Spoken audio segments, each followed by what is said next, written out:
అందరికీ నమస్కారం. ఈరోజు మీ అందరికీ నేను వినిపించబోయే కథ వాస్తవం. రచయిత కె తాయారమ్మ గారు. ఇక కథలోకి వెళితే, అత్తయ్య, నీ బాల్య స్నేహితురాలట మా తాతగారింటికి వచ్చింది. నిన్ను చూడాలంటోంది. తీసుకురానా? పరుగెత్తి వచ్చినట్లుంది. ఆయాసంతో రొప్పుతూ చెప్పింది శ్రీజ. పుస్తకంలోంచి ముఖం పైకెత్తాను. ఏదో సమాధానం చెప్పమన్నట్లు నిలబడి ఉంది శ్రీజ.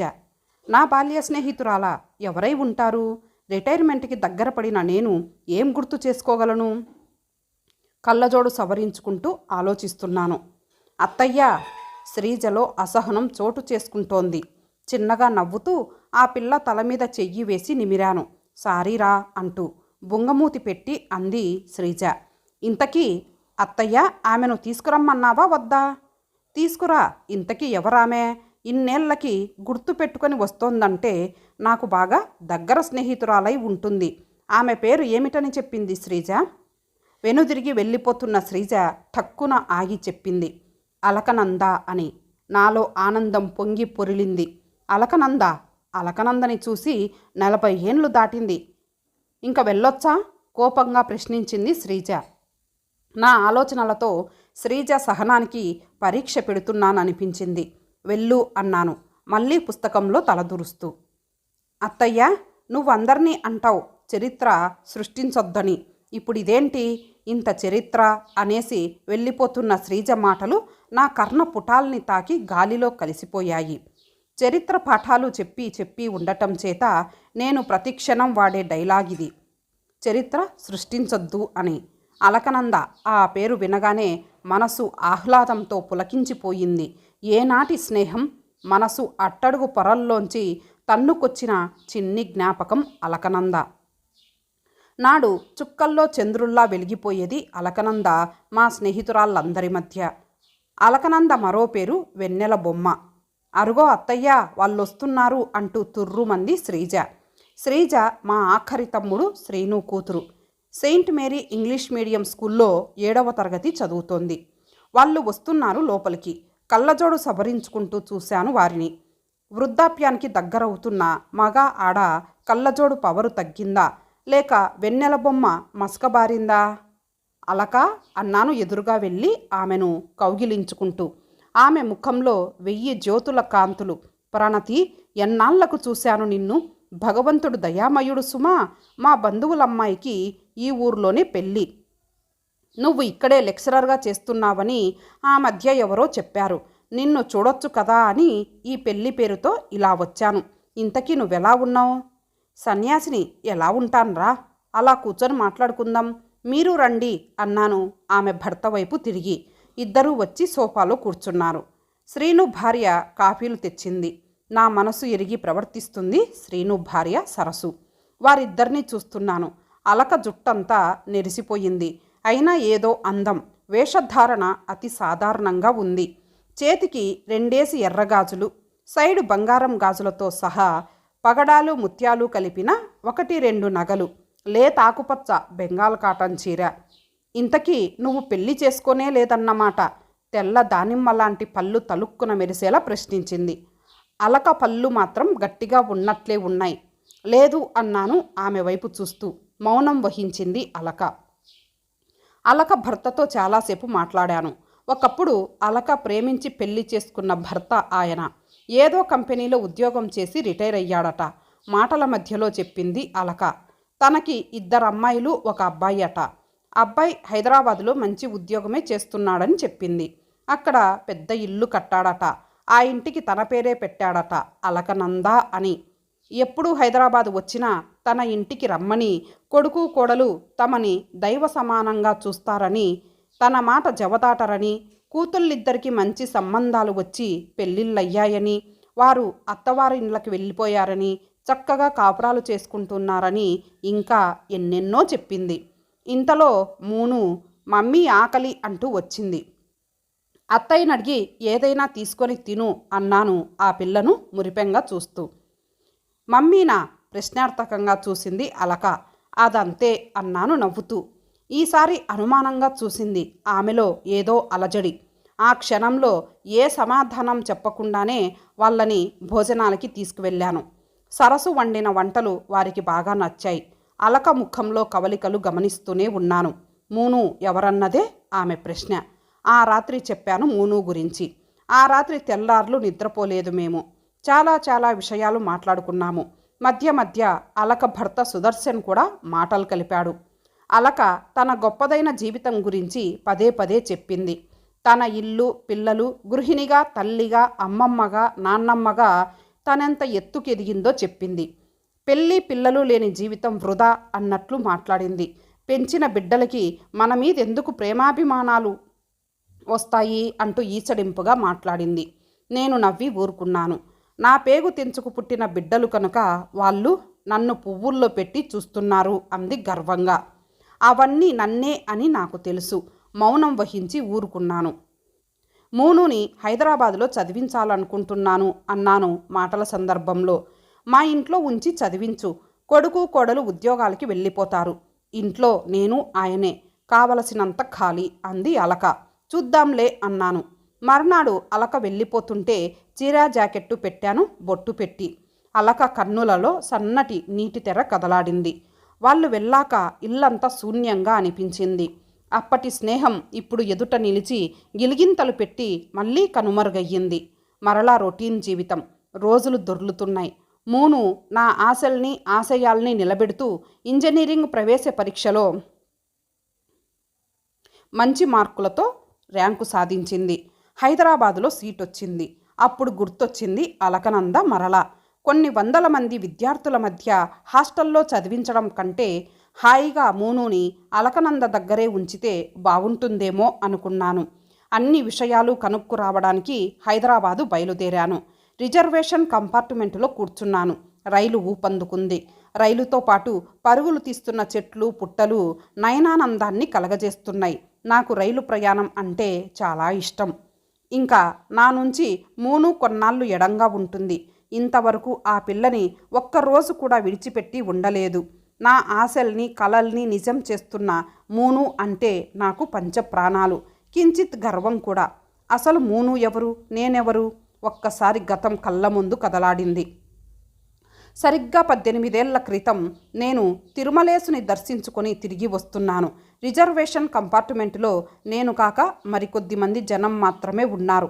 ఇంతలో చేతిలో పసిబిడ్డతో ఎక్కింది ఓ యువతి. ఆమెకు 20 ఏళ్లుండొచ్చు. నా ఎదురుగా వచ్చి కూర్చుంది. పసిబిడ్డ గుడ్డలలో కదులుతోంది. ఆమె బయట శూన్యంలోకి చూస్తోంది. మళ్ళీ బిడ్డ వైపు చూస్తోంది. ఆమె చూపులతో బెదురు కనిపిస్తోంది. ఇంకా పచ్చి బాలింతరాలిలా ఉంది ఆమె. ఏ ఊరు వెళ్ళాలి అని అడిగాను. ఆమె ఆ ఊ అంటూ నసిగింది. సమాధానం చెప్పలేకపోయింది. ఒక్కసారి బిడ్డ గుక్కపట్టి ఏడవసాగింది. బిడ్డని దగ్గరగా తీసుకొని ఆకలి తీర్చింది. పాపని దగ్గరగా పొదుపుకొని కన్నీళ్లు విడుస్తోంది. బిడ్డ మగ ఆడ అన్నాను. ఏదో మాట్లాడాలి కదా అని. ఆడబిడ్డ అని మళ్ళీ బయటకి చూడసాగింది. ఐసి మీరెక్కడికి వెళ్తున్నారు మళ్ళీ ప్రశ్నించాను. ఏమో నిర్లిప్తంగా అంది. మీ భర్త ఏం చేస్తుంటారు, ఎక్కడుంటారు? భర్త వాడో దుర్మార్గుడు అంది. గుడ్డలు తొలగించి పాపను చూశాను. తెల్లగా దంతపు బొమ్మలా ఉంది. ఇంకా బొడ్డు కూడా ఊడినట్లు లేదు. పురిటి గుడ్డు. ఈ సమయంలో ఈమె ఒంటరిగా ఈ ప్రయాణం ఏమిటి? అయోమయంగా కనిపించింది. పాప బట్టలు పాడు చేసినట్లుంది. చిరాకుగా తుడుచుకుంటోంది. ఒక్కసారి పాపని చూస్తారా, బట్టలు బాగు చేసుకువస్తాను అంది. సరే వెళ్ళిరండి అన్నాను పాపని అందుకుంటూ. మెత్తగా దూదిలా ఉంది పాప. గులాబీ రంగు బుగ్గలు, ఆల్చిప్పల్లాంటి కళ్ళు. పిడికిళ్ళు మూసి నా ఒడిలో నిద్రకు ఉపక్రమించింది. ఆమె వచ్చాక ఆమె వివరాలు అడిగి గమ్యస్థానం చేర్చాలి. పాపం ఆడకూతురు ఏ కష్టాలలో ఉందో అనుకున్నాను. క్షణాలు గడుస్తున్నాయి. నా కళ్ళు ఆమె కోసం నిరీక్షిస్తున్నాయి. ఆమె రాలేదు. ఏమిటిది? రైల్లో ఉన్న కొద్దిమంది పట్టించుకునే స్థితిలో లేరు. పాపని బెర్తు మీద పడుకోబెట్టి డోర్ దగ్గరికెళ్ళి చూశాను. ఆమె కనిపించలేదు. అంత క్రితమే బండి ఏదో స్టేషన్లో కొద్ది సెకండ్ లాగి మళ్ళీ పరుగు లంకించుకుంది. ఎవరో ఒక అతన్ని అడిగాను. ఎవరో ఒక ఆడమనిషి కిందటి స్టేషన్లో దిగిపోయింది అన్నాడు. భగవాన్, ఏమిటి పరీక్ష? పాప గుక్క పట్టి ఏడవసాగింది. ఆమె సీట్లో వదిలిపెట్టిన చేతి సంచి తీసి చూశాను. పాల సీసా, 2 గుడ్డలు ఉన్నాయి. గుడ్డ తీస్తూ ఉంటే ఓ కాగితం మడత కిందకి జారింది. దాన్ని విప్పి చూశాను. వంకర టింకరగా రాసి ఉన్నాయి అక్షరాలు. నేను మోసపోయాను. నా చేతులతో నేను చంపలేక బిడ్డని వదిలి వెళ్తున్నాను. మీరు ధర్మాత్ములైతే బిడ్డని పెంచి పెద్ద చెయ్యండి, లేకపోతే ఇదే రైల్లోంచి క్రిందికి విసిరేయండి. ముందే చీటీ రాసి పెట్టుకుంది. నేను కాకపోతే ఎవరైనా దీన్ని ఎదుర్కోవలసినదే. బిడ్డ నాకు దైవం ఇచ్చిన వరంగా భావించి నాతో తీసుకువచ్చి పెంచి పెద్ద చేశాను. మూను నా ప్రాణం. రైలు ఏదో స్టేషన్లో ఆగినట్లుంది. జనం ఒకటే సందడి. గతంలోంచి వర్తమానంలోకొచ్చాను. ఇక కొద్ది గంటలలో అలకనందని చూడబోతున్నాను అన్న ఆనందం నన్ను నిలవనీయడం లేదు. మళ్ళీ గతాన్ని తవ్వుకుంటూ వెళ్ళింది మనస్సు. అలకనంద వల్ల నాన్నగారు ఫారెస్ట్ ఆఫీసర్గా ఆ ఊరు వచ్చారు. అప్పుడు నాకు 7 ఏండ్లు. మొదట శివాలయంలో పరిచయం అయ్యింది నాకు అలకనంద. నల్లని గౌను, ముఖాన పైసా అంత బొట్టు. తనది నా వయసే. పలకరింపుగా నవ్వింది నన్ను చూసి. అదే మా స్నేహానికి బీజం. సత్య, తిరుమల, వల్లి, పాపాయ్, కమ్ము అందరూ మా నేస్తాలే. మా ఆటలకి అంతే ఉండేది కాదు.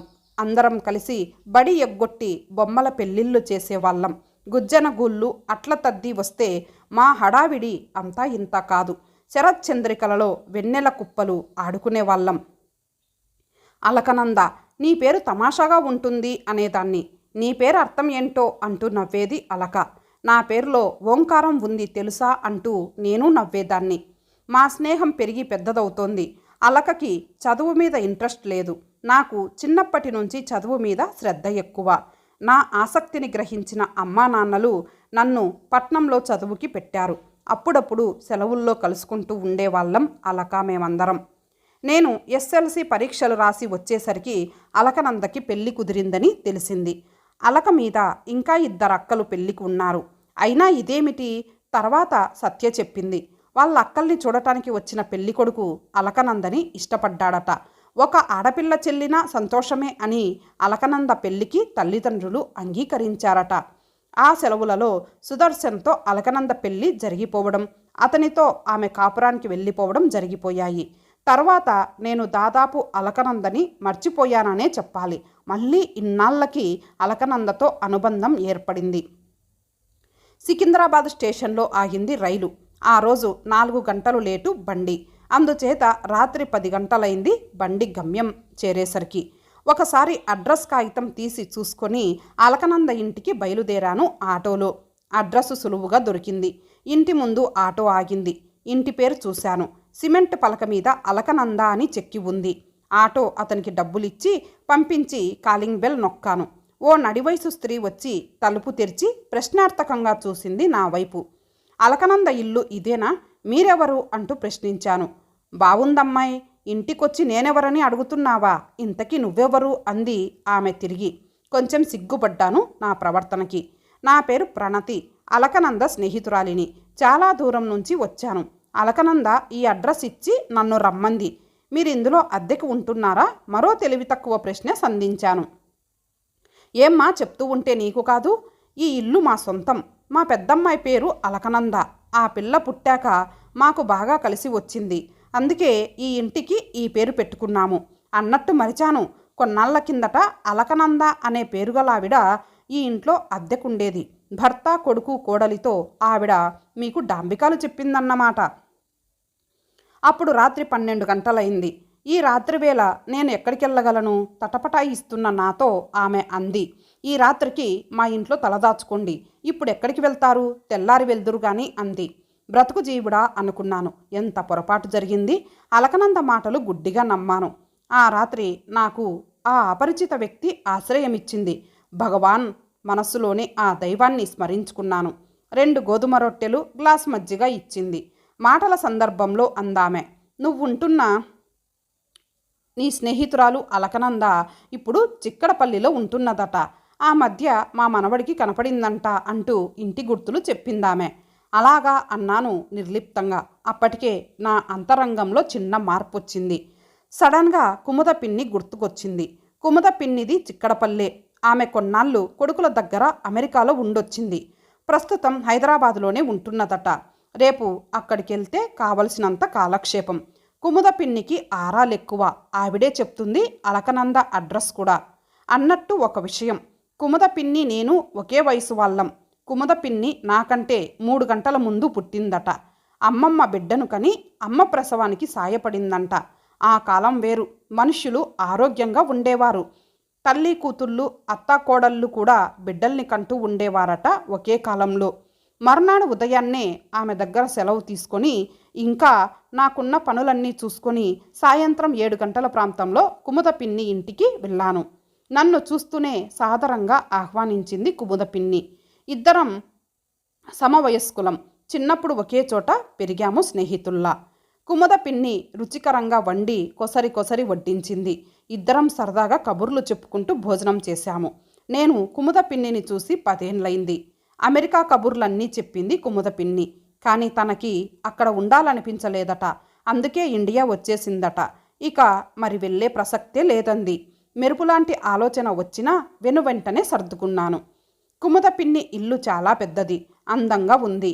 కుముద పిన్ని ఇంట్లో కొంత భాగం అద్దెకిచ్చి మిగిలినది తను ఉంచుకుంది. ఆ ఇంట్లో 2 పోర్షన్ వాళ్ళు అద్దెకున్నారు. పద ప్రణతి, మేడ మీదకెళ్ళి కబుర్లు చెప్పుకుందాం అంది. ఇద్దరం పైకెళ్ళాం. చాలాసేపు కబుర్లు చెప్పుకున్నాం.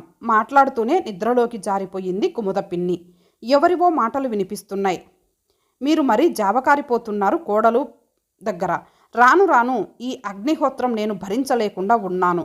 నన్ను ఎన్నో విధాలా హింసిస్తున్నది ఆవిడగారు. హాయిగా మన పల్లెటూరు వెళ్ళి అక్కడ ఉందామంటే నా మాట వినరు.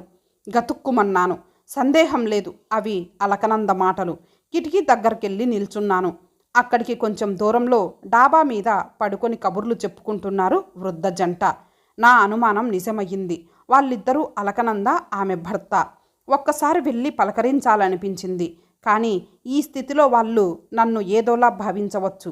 అందుకే నన్ను నేను తమాయించుకొని మౌనంగా తిలకించసాగాను. అమ్మాయిలిద్దరూ పుట్టింటికి వచ్చి 4 ఏళ్ళైంది. ఆడపిల్లని పిలుద్దాం, ఓ పసుపు కొమ్ము పెడదాం అన్న ఆలోచన వాళ్ళిద్దరికీ లేదు. మగాడు వాడికి తెలియకపోతే పోయే. కోడలిగారికి ఏమైందట? నానాటికి నా పరిస్థితి హీనాతిహీనంగా తయారవుతోంది. మనం ఇక్కడి నుండి వెళ్ళిపోదామండి. 4 ఇళ్లల్లో పాచిపని చేసుకొనైనా బతకవచ్చు. అలక ఏడుపు సన్నగా వినిపిస్తోంది. అలక, ఈ వయసులో మనం ఒంటరిగా బ్రతకగలమా? పైగా నా రిటైర్మెంట్ డబ్బంతా కొడుక్కే ఇచ్చేశాం కదా. ఇంకా మన దగ్గర ఏముంది? కష్టమో నష్టమో భరించక తప్పదు మృదువుగా అనునయిస్తున్నాడు ఆమె భర్త. ఎందుకో నా హృదయంలో సన్నని బాధ మెలితిరిగింది. అలకనంద బాల్యం ఎంత హుందాగా గడిచింది. ఆటల్లో ఎప్పుడూ పైచేయి ఉండాలనేది. తను మహారాణి, మేమందరం మంత్రి, దండనాథుడు, ఇష్టసకులు, చిలికత్తెలు. అలా సాగిపోయేవి దాని ఆలోచనలు. నేనొక రాజ్యాన్ని స్థాపిస్తాను అనేది. ఎప్పటికైనా నా పేరుతోనే ఒక మహల్ నిర్మిస్తాను అనేది. వాళ్ళ మాటలు సద్దుమణిగాయి. ఆ కిటికీ దగ్గర అలా ఎంతసేపు నిల్చున్నానో నాకే తెలియదు. తెల్లారి 5 గంటలకి తెలివొచ్చింది. మళ్ళీ ఆ కిటికీలోంచి కిందికి చూశాను. పంపు వచ్చినట్టుంది. వాటాల వారీగా నీళ్లు పట్టుకుంటున్నారు అందరూ. అలా బిందె పట్టుకు నిల్చుంటే ఇంట్లో పని ఎవరు చేస్తారు? మన వంతు వచ్చినప్పుడు వెళ్ళొచ్చు అంటూ కోడలు కేకేసినట్టుంది. ఇదిగో వస్తున్నా అంటూ బిందె ఎవరికో అప్పచెప్పి లోపలికి పరిగెత్తింది అలక. తట్టెడు గిన్నెలు తెచ్చి పెరట్లో వేసుకు తోమసాగింది. మధ్య మధ్యలో నీళ్లు పట్టి లోపలికి పట్టుకెళ్తోంది. అలకనంద కథ పూర్తిగా అవగతమయ్యింది. అబద్ధాన్ని ఎంత అందంగా చెప్పింది అలకనంద. అబద్ధాన్ని నమ్మి ఇంత దూరం వచ్చాను. దీన్ని జీర్ణించుకోలేకపోతున్నాను. చేదు అనుభవం ఎదురైంది. హైదరాబాద్ అందాలు తర్వాత చూద్దువు కానీ ముందు ఈ కాఫీ తీసుకో. కుముద పిన్ని ఎప్పుడు వచ్చిందో నా వెనుక నిలబడి ఉంది. మౌనంగా కాఫీ అందుకున్నాను.